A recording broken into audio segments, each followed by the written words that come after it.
two things happened as Greenpeace grew. First, it grew into more of a business than a campaigning organization, because now we had 2,000 employees, and we had to raise enough money to pay them their salaries. So your priorities start to shift a bit.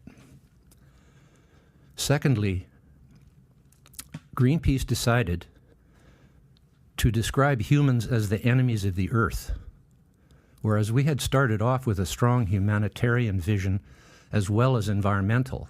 The piece in Greenpeace is to stop humans from destroying themselves with nuclear war. So you had to care about people. But in the end, the environmental movement decided to characterize humans as the enemies of nature. In other words, we're the only evil species. All the other ones are good. And that's way too much like original sin for me. I'm not a fire and brimstone kind of guy. I believe that humans are part of nature, well, because they are. That's why I believe they're part of nature. And there's way more good people than there are bad people. I suppose there's bad animals too, like rogue elephants and I know things for like a fact that. there's bad animals. I mean, that's just I've had experience with some of them. But going back to Greenpeace and as a kid, were you the kid that was about saving the planet and hugging? Were you a tree hugger? Were you the guy that would walk up and see a tree and you'd hug a tree and you're like, I can't believe they're doing this to the planet, these rich people, they're doing such bad things, that made you want to go join Greenpeace? Like, was that kind of, if I was to, follow you back and we had content on you at 14, 15, 16 years old, was that you? No. My father was a logger, and so was I. So were all the people around me, and fisher people too. So we knew that you had to take from nature in order to survive. And there's simply no question of that. And that's why these campaigns today to stop using energy are so stupid, because there's 8 billion people. And so I have a balance about this. It's not a one-sided situation. Of course we have to protect the planet. That's what feeds us.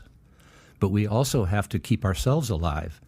And people don't understand how short a time it takes for you not to have any food before you disappear from this life, because nobody's experienced it much in recent years. But we're now facing a situation where a huge number of very powerful organizations and elites at an international and at national levels are calling for policies that are basically a suicide pact, basically a death wish of some sort.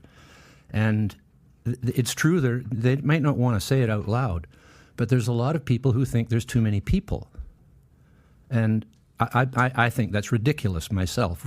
We're quite well off now than we were before. Mm-hmm. Just 20 years ago, we're better off now with the technology and the knowledge, the science we have. Dr. Moore, you're saying these organizations or these corporations. Who are you referring to? You're talking about the World Economic Forum? Who are you referring to? Well, let's start there, yes. Okay.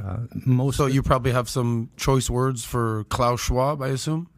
Yeah, the guy who said we'll own nothing and be happy. Yeah. And can you put up his picture so people know what he looks like? He's a sweetheart. Go ahead. Yeah, it's a sad situation that we have come to. I didn't realize it could possibly ever get this serious, as I've gone through like 45, 50 years of evolution with this train of thought. And when climate change first came up as an issue, I realized that we were being duped, and it was all about money. 80% of all the science research in the United States is in universities. They have basically become money milling machines, getting government grants to tell the politicians what they want. Mm-hmm. What the politicians want is stories that make people afraid. So you're driving down the freeway in your SUV, you're afraid you're killing your grandchildren. That makes you feel guilty.